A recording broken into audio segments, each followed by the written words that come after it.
C Joseph Vijay எனும் நான்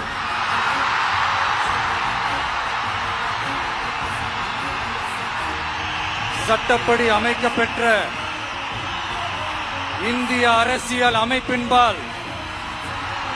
உண்மையான நம்பிக்கையும் மாறா பற்றும் கொண்டிருப்பேன் என்றும்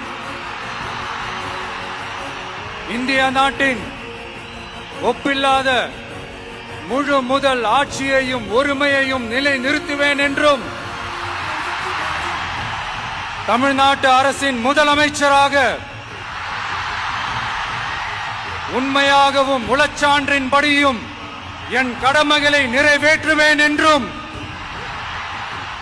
அரசியல் அமைப்பிற்கும் சட்டத்திற்கும் இணங்க அச்சமும் ஒருதலை சார்பும் இன்றி விருப்பு வெறுப்பை விலக்கி பலதரப்பட்ட மக்கள் அனைவருக்கும் நேர்மையானதை செய்வேன் என்றும் ஆண்டவன் மீது ஆணையிட்டு உறுதிமொழிகிறேன்.